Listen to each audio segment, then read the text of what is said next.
abra a palavra de Deus na carta de 1 João. Nós vamos ler o capítulo 2,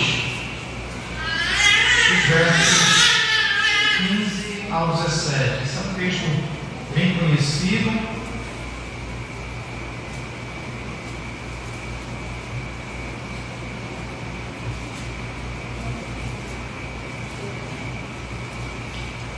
João, capítulo 2, versos 15 ao 17.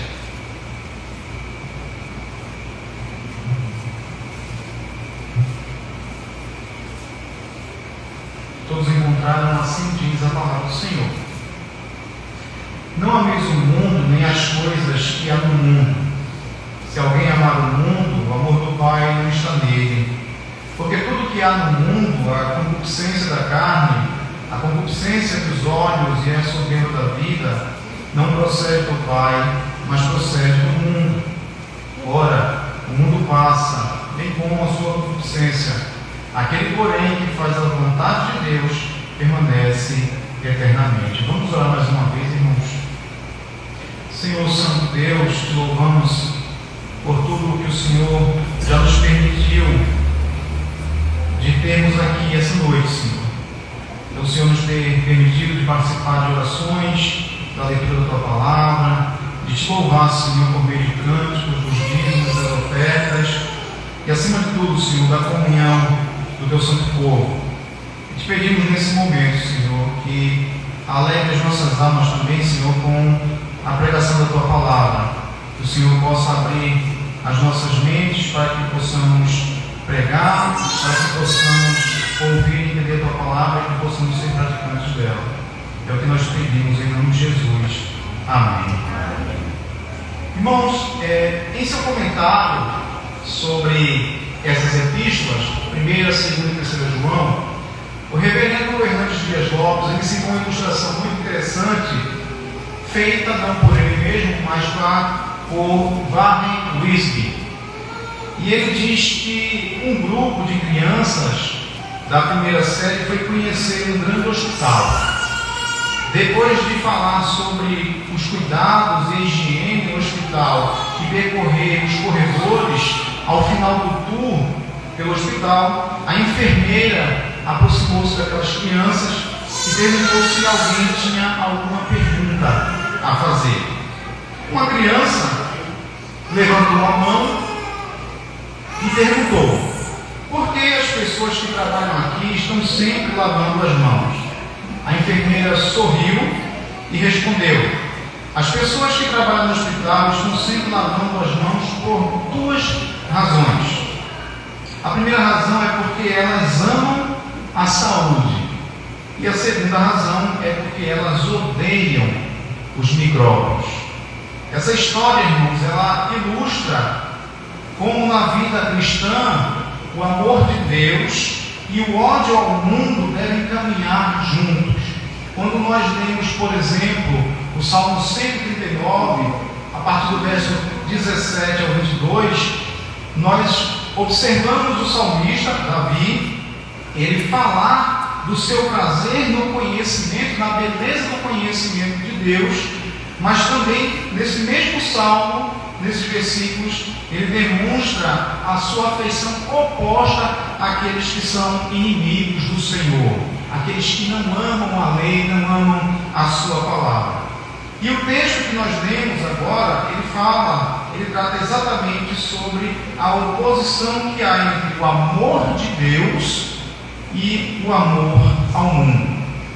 Nos versos anteriores, o apóstolo vem tratando sobre as características da igreja.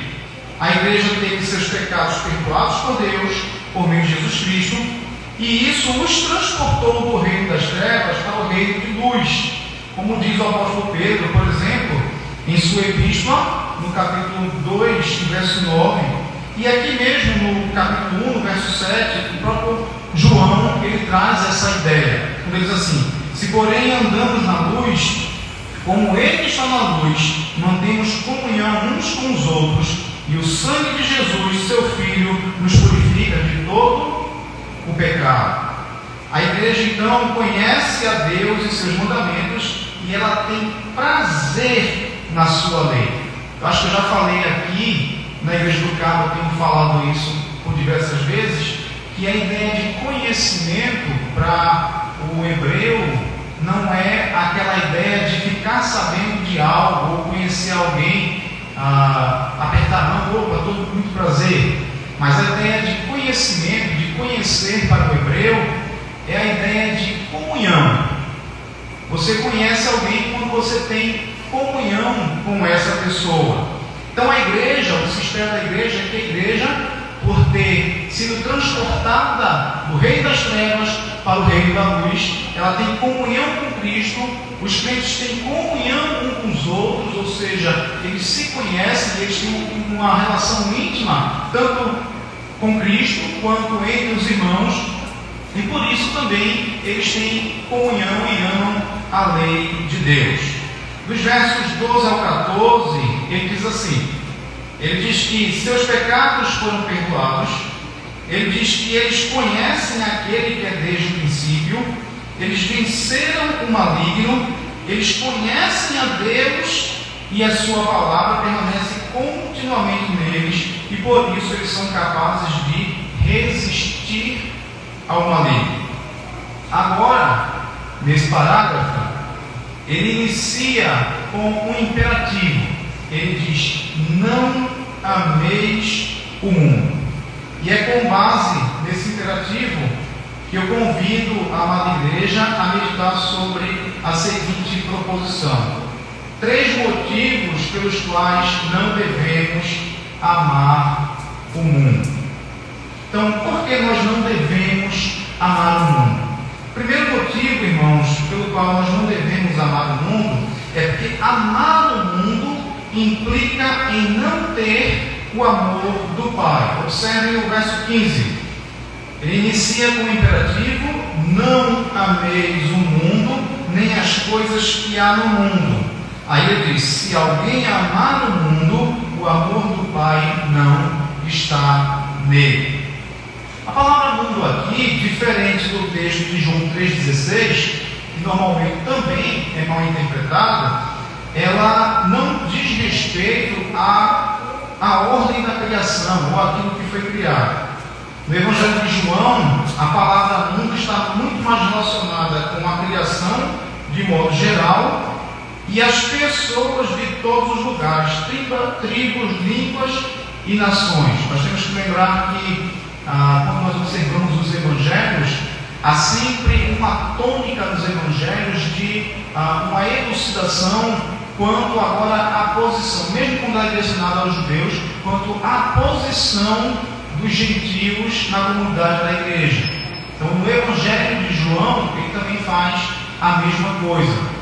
Ele está falando do mundo, lá em João 3,16, no sentido da ordem criada e no fato de que não são só os judeus que agora fazem parte do povo de Deus, mas pessoas de todas as tribos, línguas e nações.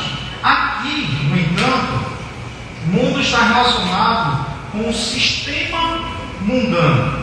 Esse sistema, ele não somente é oposto a Deus, mas ele guerreia contra o povo de Deus. Esse sistema, irmãos, ele equivale ao sistema do anticristo. Isso porque ele não só se opõe, desvia ou toma o lugar de Deus. Nós podemos fazer uma comparação com Mateus, capítulo 6, o verso 24, quando Jesus fala abertamente que nós não podemos servir a 2 senhores. Então, ou o meu amor ele é devotado ao Senhor, ou o meu amor ele é devotado ao mundo. Eu não posso ao mesmo tempo ter comunhão com Deus, comunhão íntima com Deus, conhecer a Deus de forma íntima, e ao mesmo tempo querer ter comunhão com o mundo. Essa ideia ela é passada tanto em Mateus, no capítulo 6, verso 24, quanto também Tiago, no capítulo 4, verso 4. Traz esse pensamento, essa verdade que nós não podemos ao mesmo tempo servir a 2 senhores.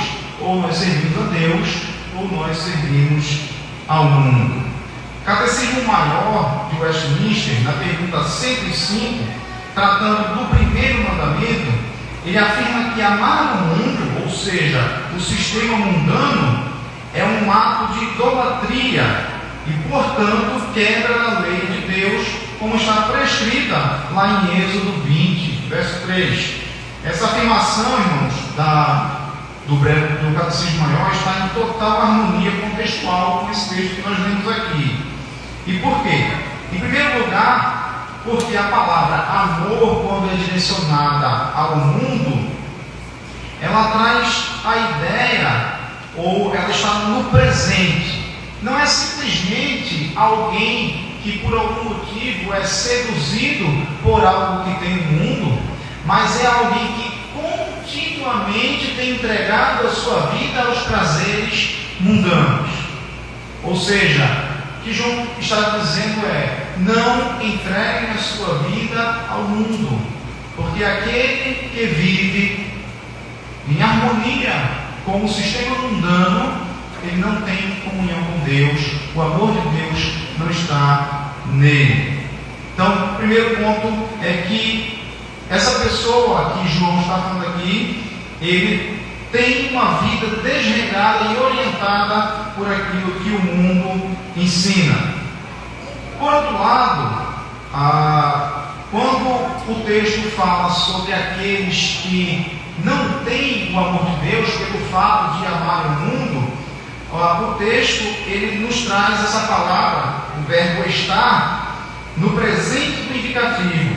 Isso indica que a mesma medida que essa pessoa que ama o mundo, ela faz isso continuamente, é certo que Deus não tem amor por ele. Isso aponta para o fato de que é verdadeiro o fato de que essas pessoas não usufruem do amor de Deus. Nos versos 3 ao 6, que os irmãos acompanham aqui, ele diz assim: ora, sabemos que o temos conhecido por isto, se guardamos os seus mandamentos. Aquele que diz, eu o conheço, e não guarda os seus mandamentos, é mentiroso, e nele não está a verdade. Aquele, entretanto, que guarda a sua palavra, nele verdadeiramente tem sido aperfeiçoado o amor de Deus. Nisto sabemos que estamos nele. Aquele que diz que permanece nele, esse deve também andar assim como ele andou. Ou seja, irmãos, aqueles que João está falando aqui, que amam o mundo, ou seja, o amor que não deve ser devotado ao mundo, é um estilo de vida que está em comunhão com os costumes mundanos, com aquilo que o mundo ensina. Por outro lado, ele nos fala que nós devemos, uma vez que conhecemos a Deus, que conhecemos a Cristo, que fomos transportados para a sua luz, que nós devemos, na verdade, ter uma vida que seja comum e que seja condizente com a lei do Senhor. Em nossos dias, é muito comum nós ouvirmos pregações de um evangelho barato e sem vida devotado ao Senhor. Pessoas que falam que servem ao Senhor, mas a sua vida não é devotada, a sua vida não é entregue ao Senhor. E normalmente, irmãos, essas pessoas eles pregam esse tipo de evangelho sob o pretexto do amor sem preconceitos. As pessoas têm se entregado ao sistema do mundo de modo a viver de forma totalmente estranha ao evangelho. E é muito comum, por exemplo, ouvir pessoas que se identificam como cristãos, mas que afirmam estar comprometidas com posições que são opostas aos ensinos da palavra de Deus. E eles dizem de alto e bom tom: eu sou cristão. Contudo, essas pessoas defendem posições que são defendidas pelo sistema mundano, esse sistema que é oposto a Deus, que é contra Deus, mas que a palavra de Deus denuncia abertamente. Essas pessoas defendem relacionamento homoafetivo, aborto, divórcio e tantos outros crimes cometidos contra a santa lei do Senhor. E se não bastasse, ainda há aqueles que se entregam de forma tão aberta ao mundo que ainda trabalham com aquele jeitinho brasileiro. Pessoas que são desonestas e que assim, se identificando como cristãos, acabam trazendo uma fama para a Igreja do Senhor, trazendo uma fama para o Evangelho de Cristo. Irmãos, nós devemos nos firmar na sã doutrina para não sermos seduzidos pelas vãs filosofias que o mundo tem propagado. E se nós temos o amor do Senhor, o nosso prazer, ele deve ser em ter sua lei como o estilo de vida. O que eu quero dizer com isso? É que não adianta somente eu abrir a minha boca e dizer que sirvo ao Senhor, que conheço ao Senhor, que conheço a sua lei, se a minha vida, isso não é uma coisa esporádica, uma coisa que acontece uma vez ou outra, mas se a minha vida, o meu estilo de vida, a forma como eu me comporto, no meu trabalho, nas minhas relações interpessoais com as pessoas diversas, pessoas que não são crentes, inclusive, ela não demonstra aquilo que eu tenho dito. Nós devemos, irmãos, amar ao Senhor, e isso deve ser demonstrado pelo nosso estilo de vida, pela forma como nós vivemos. E devemos ter isso em mente, que se nós amarmos o mundo, esse sistema corrupto que está aí fora, isso significa uma coisa só: que nós não temos o amor do Senhor, que nós não conhecemos e que a verdade de Deus não habita em nós. Então, por que nós devemos amar o mundo? Em primeiro lugar, porque amar o mundo implica em não ter o amor do Pai. Em segundo lugar, irmãos, nós não devemos amar o mundo porque tudo que há no mundo não provém do Pai. Isso parece uma coisa óbvia, né? Se o mundo é exatamente oposto a Deus, aquilo que procede do mundo, obviamente não procede de Deus, porque Deus é santo. E o mundo é o oposto à natureza divina e à sua vontade. E o apóstolo agora, ele aponta 3 influências procedentes do mundo sobre aqueles que o amam. E são elas: a concupiscência da carne, a concupiscência dos olhos e a soberba da vida. Em primeiro lugar, a concupiscência da carne, que diz respeito aos desejos ou pecados internos. Normalmente, essa palavra, que é traduzida como carne, sarx, ela traz a ideia não necessariamente da carne, da nossa o corpo, mas a ideia da carne como a carne caída, como ser caído, como ser pecador. E quando João fala da concupiscência da carne, ele está falando dos nossos desejos internos, nossos pecados internos. Hernandes Dias Lopes, comentando, ele diz que a concupiscência da carne são aqueles desejos ou impulsos internos que gritam para serem satisfeitos. Então, já ouviu falar aquele pecadinho de estimação? Quem já ouviu falar aqui no pecadinho de estimação? Está aquele pecadinho que está guardado lá, que você luta contra ele todos os dias e que o mundo fica atiçando para que você satisfaça aquele seu pecadinho e assim você peque contra o Senhor. Então a concupiscência da carne é o despertamento desse pecado interior, dessa depravação interior que há no homem. A concupiscência dos olhos diz respeito às influências externas. Se o mundo nos seduz por ofertar o tipo de atrativo que nossa corrupção interna deseja, ele ainda é eficaz, muito mais eficaz, em oferecer desejos despertados pelos nossos olhos. Então nós temos aqueles pecados que já são cativados por nós e que nós temos que lutar contra ele continuamente, porque eles estão lá presentes. Mas ainda, quando se ama o mundo como se sua vida, ou dedica-se a sua vida a viver conforme o sistema mundano, ele também lhe oferece coisas extras. Pecados que você talvez não conhecia na prática, mas que o mundo ele faz questão de lhe apresentar. E em Lucas, no capítulo 11, verso 34, o texto fala, Jesus falando na parábola da candeia, Jesus afirma que os nossos olhos são o quê? A lâmpada do corpo. Então, normalmente se fala muito isso sobre os homens, né, presbítero Davidson? Que o homem, ele é conquistado pelo quê? Pelo olhar, por aquilo que ele vê. Então, o mundo está aí, irmãos. O mundo está apresentando os seus pratos. E nós, como povo de Deus, como pessoas que têm o privilégio de conhecer a sua palavra, de ter uma comunhão com o Senhor, nós devemos estar atentos para que no meio da jornada nós não venhamos a sucumbir às ofertas que o maligno, de forma tão simples, tão escancarada, nos oferece durante a nossa caminhada. E por último, ele fala sobre a soberba da vida. A soberba da vida, ela é apontada pela maioria dos comentaristas, irmãos, como a mais difícil de ser definida.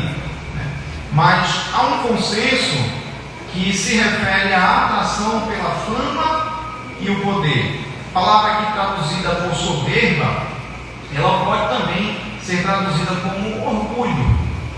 E são pessoas, essas pessoas que são seduzidas pela soberba da vida, elas são pessoas que buscam vender uma imagem não verdadeira de si mesmas e são seduzidas pela fama oferecida pelo mundo. Então são pessoas. Existe um exemplo que Hernandes dá, que é a ideia de um mercador que ele vai a uma feira vender um produto. E ele chega lá, a pessoa desonesta, ele não vai dizer que o produto está arranhado, que o produto tem um defeito X, que o produto está avariado, que aconteceu alguma coisa com o produto, mas ele vai dizer que esse produto está perfeito. Então a soberba da vida traz a ideia de alguém que ele mesmo gloria-se a si mesmo e ele está em busca de posições, de honrarias do mundo. Será, irmãos, que nos dias de hoje nós podemos observar alguma diferença quando olhamos para o mundo ao nosso redor? Nós vivemos em um mundo em que as pessoas procuram de todas as formas realizar seus desejos. É muito comum nós observarmos pessoas que fazem qualquer coisa para suprir o seu desejo de poder, para conquistar ou de alguma forma saciar os seus desejos internos e abraçam de forma muito rápida aquilo que o mundo lhe oferece externamente. Muitas vezes eram pecados que essa pessoa nem mesmo conhecia. O mundo ele tem oferecido aos nossos olhos coisas atraentes, mas que são, como Jesus mesmo disse, uma sepultura enfeitada. Por fora há aquele enfeite, aquela coisa bonita que o mundo está oferecendo, mas por dentro, irmãos, só tem mortos. E mesmo nas igrejas nós temos observado uma teologia que busca, acima de tudo, elevar o homem, independente de seus pecados, a um status de senhor de si mesmo. Isso é muito comum. Por exemplo, nós ouvimos na famosa teologia coaching, ou os pregadores coaching, frases de efeito como você é o ponto fraco de Deus, ou você é uma joia rara, Deus não consegue resistir porque você é demais, você é o cara. E são filosofias que o mundo tem introduzido e muitas igrejas têm comprado, irmãos. Mas o que o Senhor nos diz é que nada disso procede do Pai. E quem quer que ame essas coisas não pode de maneira nenhuma ter comunhão com o Senhor, ou seja, ter intimidade com o Senhor.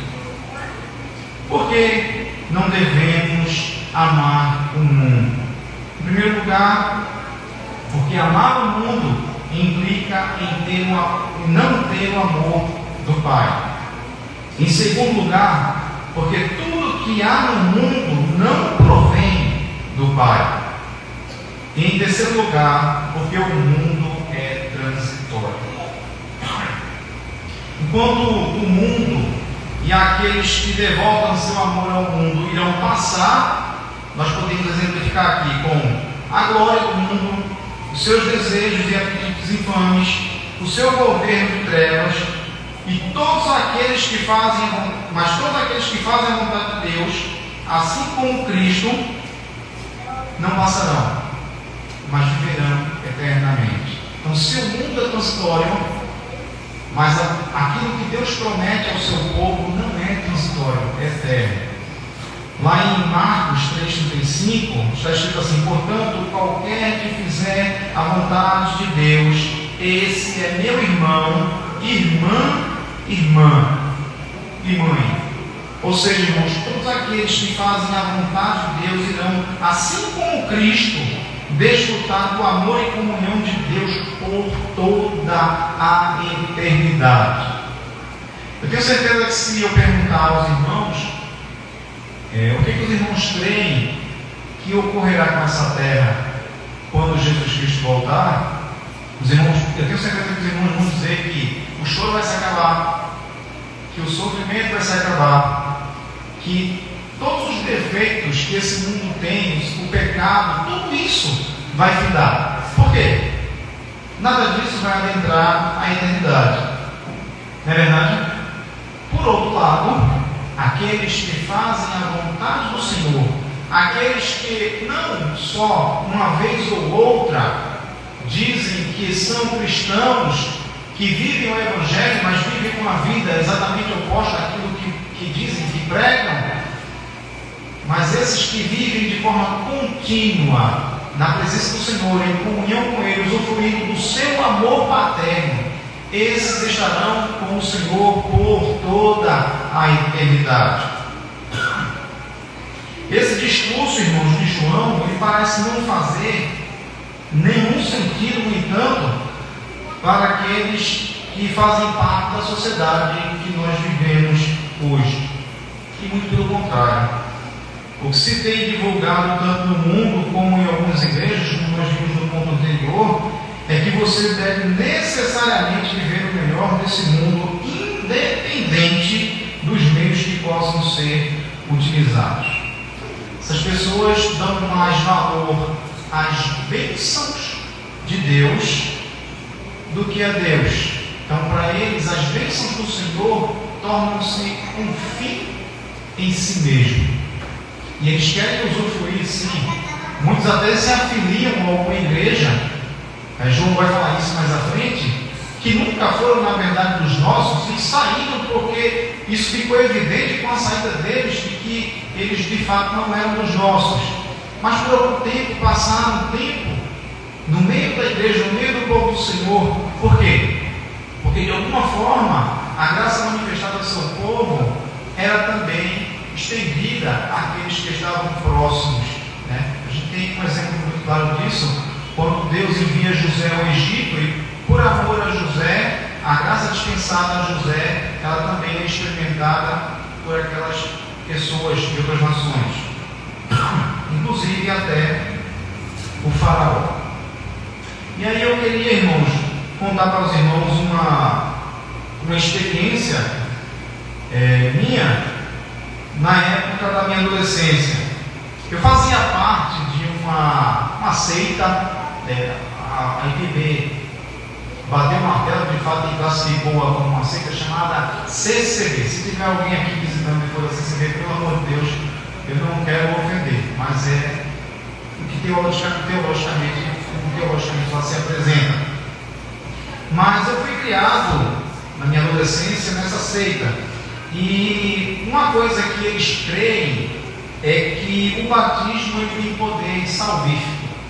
Então, na concepção deles, uma vez que você se batizou, você não pode cometer nenhum pecado de caráter sexual, né? O pecado tem que ser de caráter sexual.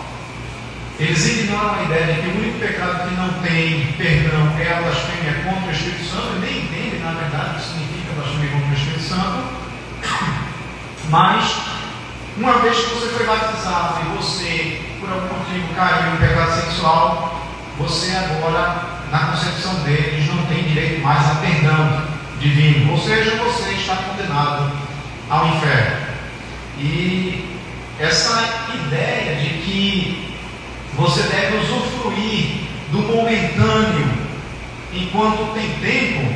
Não sei quantas vezes os irmãos já foram pregar o evangelho para alguém e o camarada já disse assim para você: olha, não é que eu sou tão novo, quando eu for mais velho, acho que eu vou para alguma igreja, de repente eu vou até para outra igreja. E na cabeça deles, como o pecado cometido após o batismo não tem perdão, aí uma vez o pai de um amigo, que era diácono da denominação, chegou para o filho dele, já estava próximo à idade que eles entendem que pode se batizar, e ele disse assim: olha, fulano, você já tem tantos anos e já está chegando o momento de você se batizar. Então, antes que você se batize, faça o que você quiser. Observe, um pai aconselhando um filho: faça o que você quiser, porque quando você se batizar, você não poderá mais fazer isso, porque aí você perde a salvação e danou-se tudo para você. Isso demonstra, irmãos, que mesmo em organizações religiosas que se identificam como cristãos, existe esse pensamento de que você deve usufruir do agora em detrimento de qualquer coisa. Você tem que, de alguma forma, satisfazer os seus desejos. E no caso dele, né, havia essa oportunidade de que ele poderia fazer aquilo que ele queria fazer antes de ser batizado, e depois aí ele ia ter que ser um santinho. Só que esquecem-se, irmãos, que isso é uma demonstração aberta de uma pessoa que não tem um coração convertido ao Senhor. Ele não está ali porque ama a lei do Senhor. Ele está ali somente como aqueles fariseus que foram até João Batista para serem batizados com medo da ira. E se houver a oportunidade de algum jeito de satisfazerem a sua vontade e ainda assim escaparem da ira, eles vão fazer, porque o coração deles não está no Senhor, mas está naquilo que é passageiro. Então, o coração deles não está na eternidade, está no transitório, está naquilo que é agora, naquilo que um dia vai perecer, que vai passar. Mas o que João está falando aqui é que nós não devemos amar o mundo exatamente porque as coisas que vêm do mundo, elas são perecíveis, elas vão passar, elas não vão adentrar a eternidade.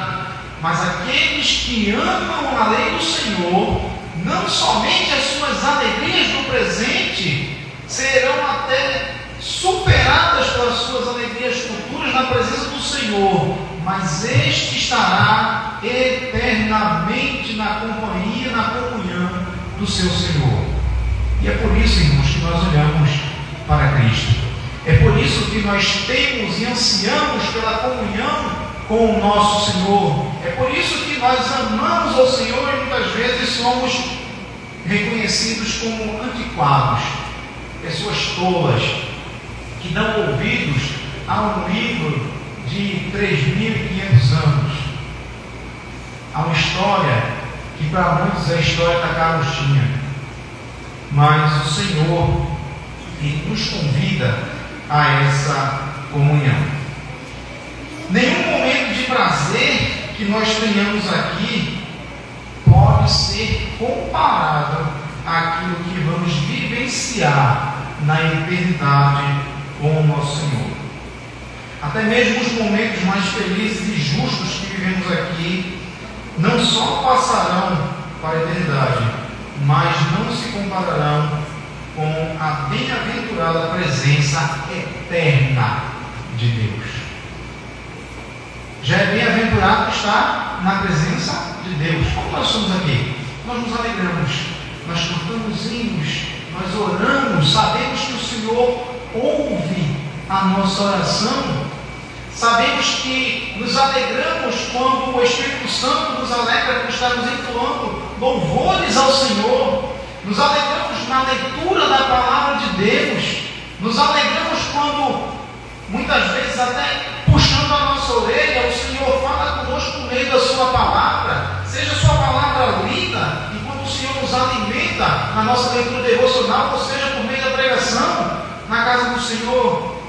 Isso já é ser bem-aventurado, já é desfrutar de uma bem-aventurança, mas nem isso se compara com aquilo que vamos usufruir na eternidade. O mundo não, irmãos. Tudo isso é passageiro. Tudo isso é transitório. As alegrias que o mundo concede são, para dar um exemplo muito baixo, é como a embriaguez. Eles dizem que se alegram, passam aquele momento ali em que esquecem das suas ações e fazem coisas em demasiado, coisas que não deveriam fazer, e alguns dizem que nem se lembram, e passa. Mas aquele que guarda a palavra do Senhor, aquele que ama o Senhor, aquele que ama a lei do Senhor, aquele que tem comunhão com o Senhor, gozará da sua presença, da sua alegria por toda a eternidade. Eu gostaria agora, irmãos, de trazer algumas aplicações à Igreja do Senhor.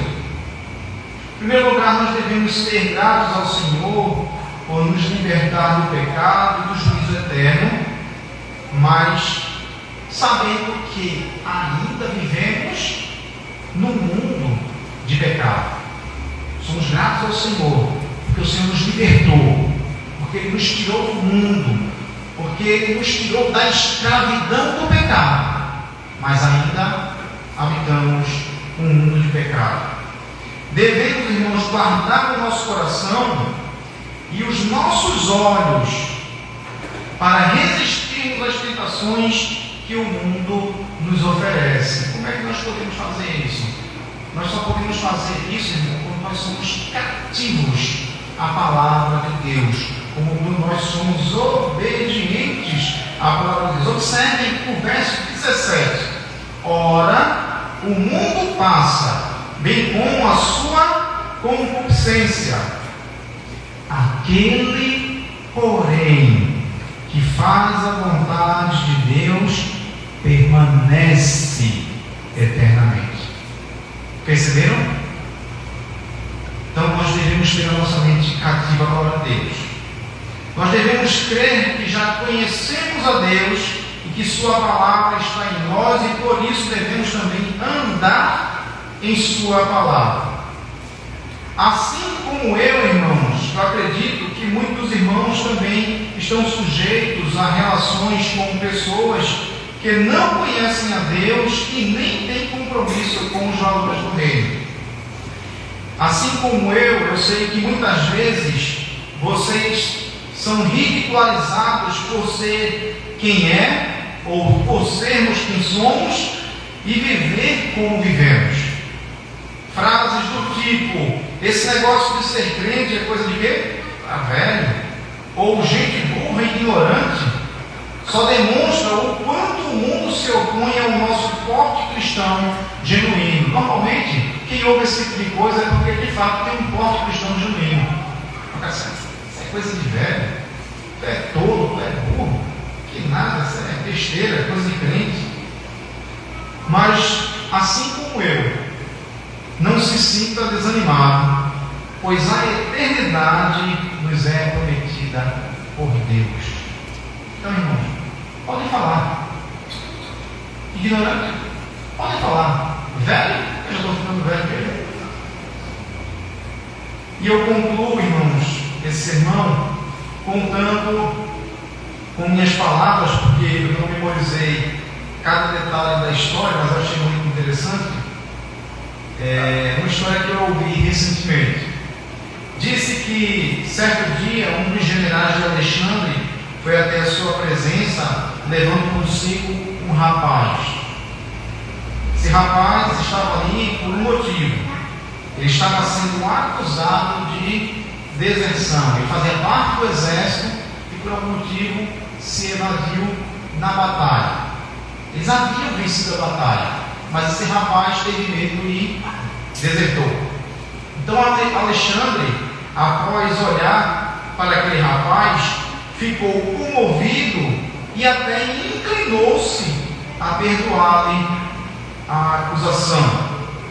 Então ele resolveu perguntar àquele rapaz: qual o seu nome? Então o rapaz respondeu: meu nome é Alexandre. Então Alexandre, irmãos, se enfureceu, apontou o dedo para o rapaz e disse: ou você muda de atitude, ou você muda de nome. E o que é que essa história ela ilustra? Nós dizemos que somos o quê? Servos do Deus Altíssimo. Se assim nos identificamos, assim devem ser as nossas atitudes.